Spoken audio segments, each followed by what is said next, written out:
Hi friends, welcome to Mahanya YouTube channel. Friends, ಇವತ್ತು ನಾವು 2024ರಲ್ಲಿ ನಡೆದಂಥ 10ನೇ ತರಗತಿಯ ಗಣಿತ ಪ್ರಶ್ನೆ ಪತ್ರಿಕೆಯನ್ನು ಬಿಡಿಸೋಣ. ಮೊನ್ನೆ ತರಗತಿಯಲ್ಲಿ ಬಹು ಅಂಕಿಯ ಪ್ರಶ್ನೋತ್ತರಗಳು ಮತ್ತು 1 ಅಂಕೆಯ ಪ್ರಶ್ನೋತ್ತರಗಳನ್ನು ಬಿಡಿಸಿದ್ವಿ. ಇವತ್ತು 2 ಅಂಕೆಯ ಪ್ರಶ್ನೋತ್ತರಗಳನ್ನು ನೋಡೋಣ. ಅದರಲ್ಲಿ ಮೊದಲನೇ ಪ್ರಶ್ನೆ, 3 + √2 ಒಂದು ಅಭಾಗಲಬ್ಧ ಸಂಖ್ಯೆ ಎಂದು ಸಾಧಿಸಿ ಅಂಥೇಳಿ ಕೊಟ್ಟಿದ್ದಾರೆ. ಅದನ್ನು ನಾವು ಯಾವ ಥರ ಬರ್ಕೊಳ್ಬೇಕು ಅಂದರೆ, ಇದು ಈ ಥರ ಎಲ್ಲ ಬರೆದಾಗಲೇ ನಿಮಗೆ 2 ಮಾರ್ಕ್ಸ್ ಸಿಗೋದು. ಸೊ ಹಾಗಾಗಿ ಪಿನ್ ಟು ಪಿನ್ ಇದು ಹೆಂಗಿದೆ ಆ ಥರ ಕಾಪಿ ಮಾಡಿ. ಅಲ್ಲಿ ಏನಿಲ್ಲ, ನಿಮಗೆ ನೆಕ್ಸ್ಟ್ ಕ್ವಶನಲ್ಲಿ ಏನು ಕೊಡ್ಬೋದು ಅಂದರೆ, ಇಲ್ಲಿ 3 + √2 ಇದೆಯಲ್ಲ, ಇದೇ ಸಂಖ್ಯೆ ಚೇಂಜ್ ಆಗ್ತಾ ಇರುತ್ತೆ. 3 + √2 ಒಂದು ಭಾಗಲಬ್ಧ ಸಂಖ್ಯೆ ಎಂದು ಊಹಿಸೋಣ. ಫಸ್ಟಿಗೆ ಈ ಥರ ಬರ್ಕೋಬೇಕು ನಾವು. 3 + √2 ಒಂದು ಭಾಗಲಬ್ಧ ಸಂಖ್ಯೆ ಎಂದು ಊಹಿಸೋಣ. ಅವಾಗ ಏನಾಗ್ತದೆ ಅಂದ್ರೆ, 3 + √2 = a/b. ಇದು ಯಾಕೆ ತೊಗೊಂಡಿವಿ ಅಂದರೆ, ಭಾಗಲಬ್ಧ ಸಂಖ್ಯೆಗಳು ಯಾವಾಗಲೂ ನಾವೇನಿರ್ತಾ p/q ರೂಪದಾಗ ಬರಿತೀವಿ. ಹಾಗಾಗಿ ಇಲ್ಲಿ a/b ಅಂತ ಹೇಳಿ ತೊಗೊಂಡಿವಿ. a ಮತ್ತು bಗಳು ಅವಿಭಾಜ್ಯ ಸಂಖ್ಯೆಗಳು. ಅವಿಭಾಜ್ಯ ಸಂಖ್ಯೆಗಳಂದ್ರೆ ಯಾವ ಸಂಖ್ಯೆಯು ತನ್ನಿಂದ ತಾನೇ ಭಾಗವಾಗುತ್ತೋ ಅಥವಾ ಒಂದರಿಂದ ಭಾಗವಾಗುತ್ತೋ ಆ ಸಂಖ್ಯೆಗೆ ಏನಂತೀವಿ ಅಂದ್ರೆ ಭಾಗಲಬ್ಧ ಸಂಖ್ಯೆಗಳಂತೇಳಿ ಕರಿತೀವಿ. ಇಲ್ಲಿ a/bಗಳು ಅವಿಭಾಜ್ಯ ಸಂಖ್ಯೆಗಳು ಮತ್ತು b is not equal to 0 ಅಂದರೆ ಇಲ್ಲಿ ಕೆಳಗಿನ ಸಂಖ್ಯೆ b ಎಂಬುದು 0 ಆಗಿರಬಾರ್ದು ಅಂತ ಹೇಳಿ ತೊಗೋತೀವಿ. ಇಲ್ಲಿ √2 ಇಲ್ಲೇ ಇಟ್ಕೊಂಡಿರಿ. a/b ಹೆಂಗಿದೆ ಹಂಗೆ. ಇದು +3 ಇದೆಯಲ್ಲ, ಈಚೆ ಸೈಡ್ ಹೋದಾಗ ಅದೇನಾಗುತ್ತೆ -3 ಆಗಿ ಕನ್ವರ್ಟ್ ಆಗುತ್ತೆ. ನೆಕ್ಸ್ಟ್ ಇದಕ್ಕೆ LCM ತೊಗೊಂಡಾಗ √2 LCM b ಬಂದಾಗ ಇದು a ಹೆಂಗಿದೆ ಹಾಗೆ ಆಗುತ್ತೆ. ಬಟ್ ಈ ಬಿಲಿಂದ ಇಲ್ಲಿ ಮಲ್ಟಿಪ್ಲೈ ಆಗಿರುತ್ತೆ. -3 × b. a ಮತ್ತು bಗಳು ಪೂರ್ಣಾಂಕಗಳಾಗಿರುವುದು. ಪೂರ್ಣಾಂಕಗಳಂದ್ರೆ ಯಾವ ಸಂಖ್ಯೆಯು ಧನ ಮತ್ತು ಋಣ ಸಂಖ್ಯೆಗಳು ಮತ್ತು 0 ಮೂರುಗಳನ್ನು ಹೊಂದಿರುತ್ತೆ, ಅದಕ್ಕೆ ಪೂರ್ಣಾಂಕಗಳು ಅಂತ ಹೇಳಿ ಕರಿತವೆ. ಇಲ್ಲಿ a ಮತ್ತು bಗಳು ಪೂರ್ಣಾಂಕಗಳಾಗಿರುವುದರಿಂದ a - 3b/b ಯು ಒಂದು ಭಾಗಲಬ್ಧ ಸಂಖ್ಯೆಯಾಗಿದೆ. ಹಾಗೆಯೇ ಇದು ಭಾಗಲಬ್ಧ ಸಂಖ್ಯೆ. RHS ಭಾಗಲಬ್ಧ ಸಂಖ್ಯೆ ಆಯಿತು ಅಪ್ಪ ಅಂದ್ರೆ LHSನೂ ಏನಾಗಿರ್ತದೆ, ಭಾಗಲಬ್ಧ ಸಂಖ್ಯೆ ಆಗಿರ್ತದೆ.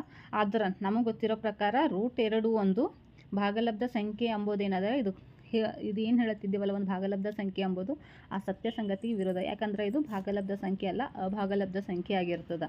ಹಾಗಾಗಿ ಆದ್ದರಿಂದ 3 + √2 ಒಂದು ಭಾಗಲಬ್ಧ ಸಂಖ್ಯೆ ಎಂಬ ನಮ್ಮ ಊಹೆ ಏನದಪ್ಪ ಅಂದ್ರೆ ತಪ್ಪದ. ಆದ್ದರಿಂದ 3 + √2 ಒಂದು ಅಭಾಗಲಬ್ಧ ಸಂಖ್ಯೆ ಆಗಿದೆ. ಇಷ್ಟೆಲ್ಲ ಬರೀಬೇಕು. ನೆಕ್ಸ್ಟ್ ಪ್ರಶ್ನೆ ನೋಡಿ, ಕೊಟ್ಟಿರುವ ರೇಖಾತ್ಮಕ ಸಮೀಕರಣಗಳ ಜೋಡಿಯನ್ನು ವರ್ಜಿಸುವ ವಿಧಾನದಿಂದ ಬಿಡಿಸಿ. ಮೊದಲನೇ ಪ್ರಶ್ನೆ ನೋಡಿ, ಅದರಲ್ಲಿ 2x + y ಸಮನಾಗಿದೆ 8, 3x - y = 7. ಇದಕ್ಕೆ ಇಕ್ವೇಷನ್ 1, ಇದಕ್ಕೆ ಇಕ್ವೇಷನ್ 2. ನೀವು ನೆಕ್ಸ್ಟ್ ಇನ್ನೊಂದು ಸರಿ ಬರ್ಕೊಳ್ಳಿ. ಇದಕ್ಕೆ ಇಕ್ವೇಷನ್ 1, ಇದಕ್ಕೆ ಪರಿಹಾರ ಅಂತ ಹೇಳಿ ಬರೀಬೇಕು. ಫಸ್ಟಿಂದು ಇಕ್ವೇಷನ್ 1, ಸೆಕೆಂಡ್ದು ಇಕ್ವೇಷನ್ 2. ನೆಕ್ಸ್ಟು ಇದು ವರ್ಜಿಸುವ ವಿಧಾನದಿಂದ ಮಾಡುವಾಗ ಇದು ಹೆಂಗಾಗುತ್ತಂದ್ರೆ, 2x + y ಸಮನಾಗಿದೆ 8, 3x - y ಸಮನಾಗಿದೆ 7. ಇಲ್ಲಿ ಒಂದು ಪ್ಲಸ್ ಅದ, ಇಲ್ಲಿ ಒಂದು ಮೈನಸ್ ಅದ, ಹಾಗಾಗಿ ಇದು ಕ್ಯಾನ್ಸಲು. 2 ಕೂಸ್ಕೊರಿ. 3 + 2 5x ಸಮನಾಗಿದೆ 8 + 7 15. ಎಕ್ಸ್ ಕಂಡುಹಿಡಿಬೇಕು ನಾವು. 15/5 5 1 5 3. So x = 3. ಸೊ ನಮ್ಗೆ ಎಕ್ಸ್ ಬೆಲೆ ಸಿಕ್ತು. ಇವಾಗ ಏನು ಮಾಡಬೇಕಪ್ಪ ಅಂದರೆ y ಬೆಲೆ ಕಂಡುಹಿಡಿಬೇಕು. ಸಮೀಕರಣ 1ರಿಂದ ಅಥವಾ 2ರಿಂದ. ಇಲ್ಲಿ 1ರಿಂದ ಅಂತ ತೊಗೋತೀನಿ. 2x + y ಸಮನಾಗಿದೆ 8. ನೀವು 1ರಲ್ಲೇ ಹಾಕಬೇಕಂತ ಏನು ಕಂಡೀಷನ್ ಇಲ್ಲ, 2ರಲ್ಲಿ ಹಾಕಿದ್ರು ಸೇಮ್ ಆನ್ಸರ್ ಬರುತ್ತೆ ನಿಮಗೆ. 2 × 3 + y ಸಮನಾಗಿದೆ 8. 2 3 6 + y ಸಮನಾಗಿದೆ 8. ಸೊ ಇಲ್ಲಿ ಬರೀತೀನಿ ನೋಡಿ, y = 8. ಇದು +6 ಅದ, ಈಚೆ ಸೈಡ್ ಬಂದಾಗ -6 y = 8ರಲ್ಲಿ 6 ಹೋದರೆ 2. ಸೊ y ಬೆಲೆ 2, x ಬೆಲೆ 3. ನೆಕ್ಸ್ಟ್ ಪ್ರಶ್ನೆ, 1 5 9 ಈ ಸಮಾಂತರ ಶ್ರೇಣಿಯ ಮೊದಲ 20 ಪದಗಳ ಮೊತ್ತವನ್ನು ಸೂತ್ರ ಬಳಸಿ ಅಥವಾ ಉಪಯೋಗಿಸಿ ಕಂಡುಹಿಡಿಯಿರಿ. ಸೊ ಫಸ್ಟ್ ಇಲ್ಲಿ ಏನು ಕೊಟ್ಟಿದ್ದಾನಪ್ಪ ಅಂದರೆ ಅದು ಬರ್ಕೊಳ್ಳೋಣ. a = 1, d = ಏನು ಬರೀಬೇಕು, a2 - a1 ಅಂತ. a2 ಅಂದರೆ 5 - 1 = 4. ಡಿ ವ್ಯಾಲ್ಯೂ 4 ಆಯಿತು. ಸೊ n ವ್ಯಾಲ್ಯೂ 20 ಆಗುತ್ತೆ. ಹೇಗಪ್ಪ ಅಂದರೆ 20 ಪದಗಳವರೆಗಿನ ಮೊತ್ತ ಅಂತಿದ್ದಾರೆ. ಹಾಗಾಗಿ n = 20. ನಮಗೇನು ಕಂಡುಹಿಡಿ ಅಂತ ಹೇಳ್ತಿದ್ದಾನಂದರೆ S20 ಅಥವಾ SN. S20 = ಎಷ್ಟು ಅಂಥೇಳಿ ಕೇಳ್ತಿದ್ದಾರೆ. ಸೊ ಫಾರ್ಮುಲಾ ಗೊತ್ತು ನಮಗೆ. SN = ವೇಟ್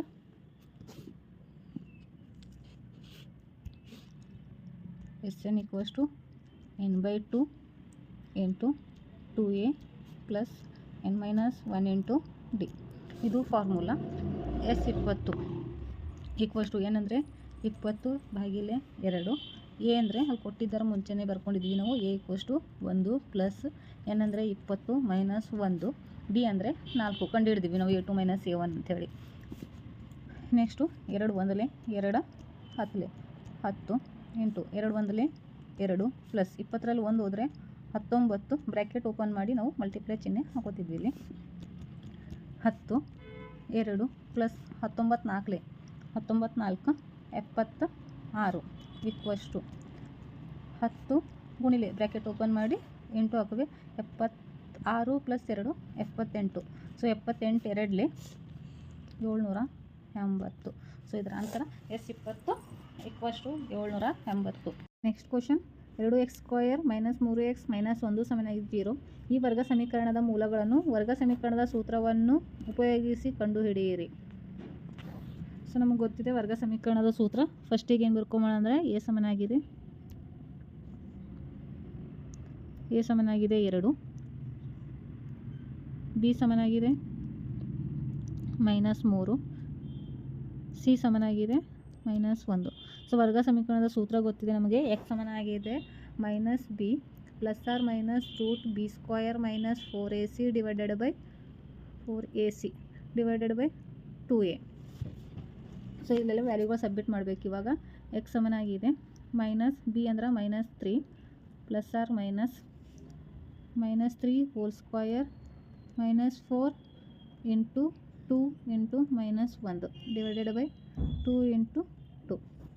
x ಸಮನಾಗಿದೆ minus into minus +3 plus or minus root square minus into minus plus 3 3 9 minus into minus plus 4 2 8 divided by 4. Next x ಸಮನಾಗಿದೆ minus into minus +3 plus or minus 9 plus 8 17/4. x ಸಮನಾಗಿದೆ 3 plus root 17/4 ಅಥವಾ x ಸಮನಾಗಿದೆ 3 minus root 17/4. Next question, cos θ minus sin θ into cos θ divided by cos θ plus sin θ into sin θ equals to cosec θ minus 1/cosec θ plus 1 ಎಂದು ಸಾಧಿಸಿ. ಫಸ್ಟಿಗೆ LHS ಸಮನಾಗಿದೆ. ಇದೇನದ ಇನ್ನೊಂದು ಸರಿ ಬರ್ಕೋರು ನೀವು. cos θ plus sin θ into cos θ plus sin θ into cos θ ಅಂತೇಳಿ ಇನ್ನೊಂದು ಸರಿ ಬರ್ದು ನೆಕ್ಸ್ಟ್ ಟೈಮ್ದಾಗ ಏನು ಮಾಡಬೇಕು, ಇಲ್ಲಿ cos θ ಅಂಬೋದು ಕಾಮನ್ ಆಗಿ ತೊಗೋಬೇಕು. ಒಳಗೇನಿರ್ತದ 1 ಮೈನಸ್ sin θ, ಕೆಳಗಿಂದ್ರಾಗೂ ಏನದ cos θ ಕಾಮನ್ ಅದ. cos θ 1 ಪ್ಲಸ್ sin θ ಇರ್ತದೆ. ಸೊ ನೆಕ್ಸ್ಟ್ ಲೈನ್ದಾಗ cos θ ಕ್ಯಾನ್ಸಲ್ ಈಕ್ವಲ್ಸ್ ಟು ಅಲ್ಲಿ ಏನು ಬರೋದು 1 minus sin θ divided by 1 plus sin θ.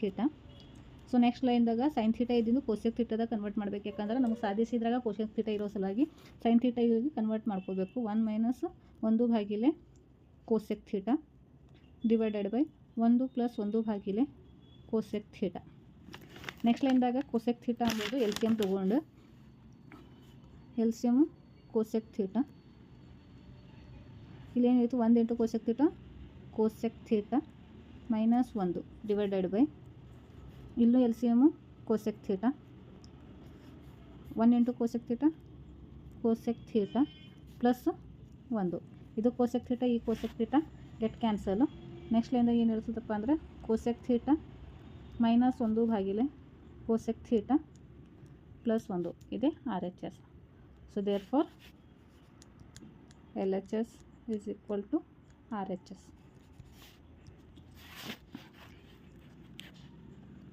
Next question, ಚಿತ್ರದಲ್ಲಿ ಕೊಟ್ಟಿರುವ ನಕ್ಷೆಯ ಸಹಾಯದಿಂದ P ಮತ್ತು Q ಬಿಂದುಗಳ ನಿರ್ದೇಶಕಗಳನ್ನು ಕಂಡುಹಿಡಿದು PQನ ಉದ್ದವನ್ನು ದೂರ ಸೂತ್ರ ಉಪಯೋಗಿಸಿ ಕಂಡುಹಿಡಿಯಿರಿ. ಬೆಲೆ Pದು ಮತ್ತು Qದು ಪಾಯಿಂಟ್ಸ್ಗಳು ಬರ್ಕೋಬೇಕು. ಸೊ Pದು 1, Q y ಆಕ್ಸಿಸ್ನು 1, ನೆಕ್ಸ್ಟು ಕ್ಯೂದು ಬೆಲೆ ಎಕ್ಸ್ ಎಕ್ಸಿಸ್ ತೊಗೋಬೇಕು 5 4. ಸೊ ಇದು ಪಿ ಪಾಯಿಂಟ್ಸ್ಗಳು 1 1, ಕ್ಯೂ ಪಾಯಿಂಟ್ಸ್ಗಳು 5 ಮತ್ತು 4 ಈ ಪಾಯಿಂಟ್ಸ್ಗಳು ತೊಗೋಬೇಕು. ಬರ್ಕೋಬೇಕಿಲ್ಲಿ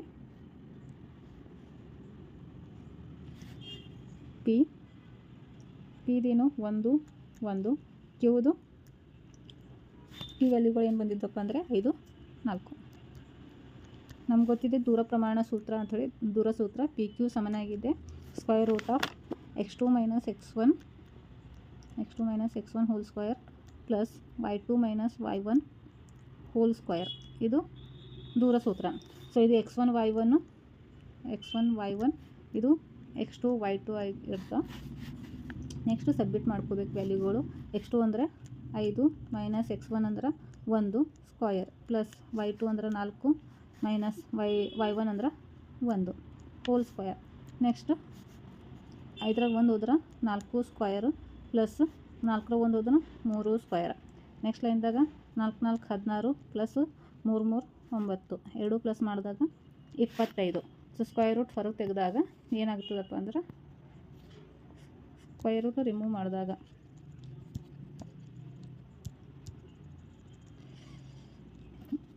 ಸ್ಕ್ವೇರ್ ರೂಟ್ದು ಸಮನಾಗಿದೆ 5 ಮಾನಗಳು.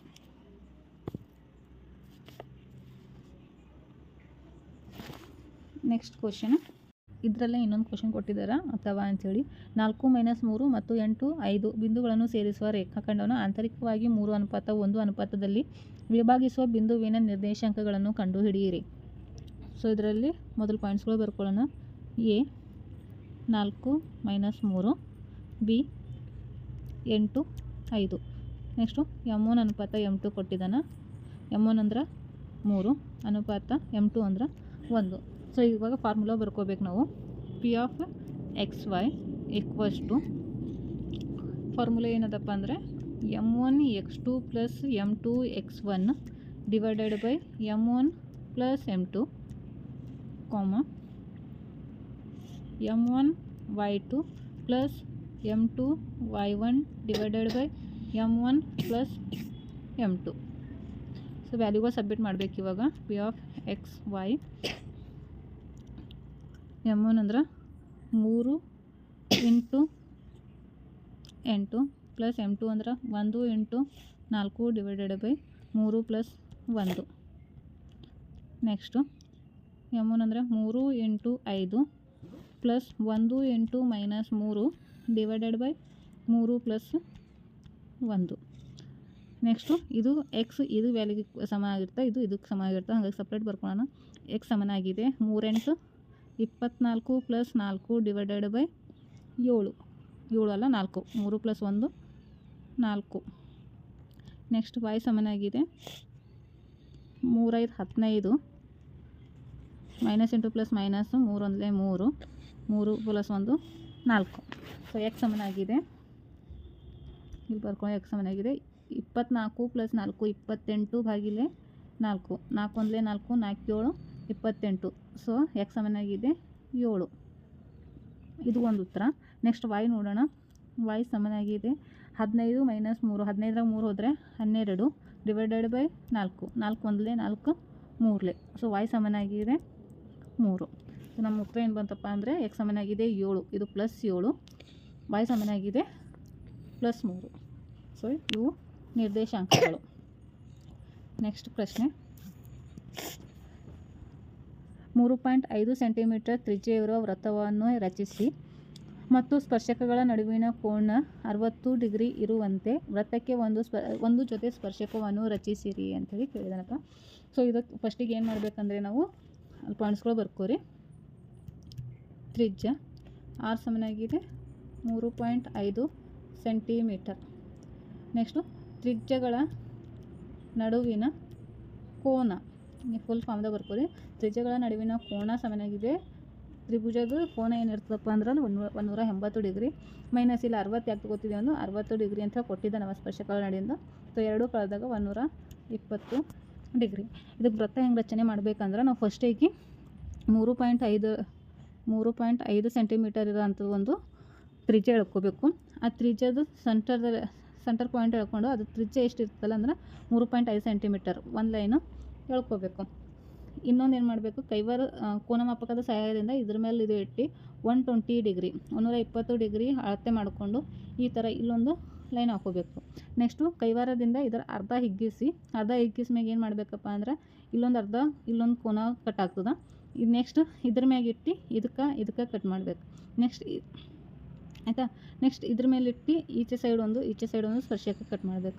ಸೇಮ್ ಪ್ರೊಸೀಜರು ಈಚೆ ಸೈಡ್ನು ಹಂಗೆ ಮಾಡಬೇಕು. ಇಲ್ಲೊಂದು ನೆಕ್ಸ್ಟು ಈಚೆ ಸೈಡ್ ಈ ಥರ ಬರುತ್ತದೆ. ಈ ಥರ ಒಂದು ಕೋನ ರಚನೆ ಆಗ್ತದೆ. ಇದು 120 ಡಿಗ್ರಿ ಇದೆ, ಇಲ್ಲಿ 60 ಡಿಗ್ರಿ ಕೋನ ಏನಾಗ್ತದೆ ರಚನೆ ಆಗಿರ್ತದೆ ನಮ್ಮದು. ಈ ಥರ ಒಂದು ವೃತ್ತ ಇಳಿಸಿ ಅದಕ್ಕೆ 2 ಸ್ಪರ್ಶಕಗಳು ಎಳಿಬೇಕು. Thank you friends.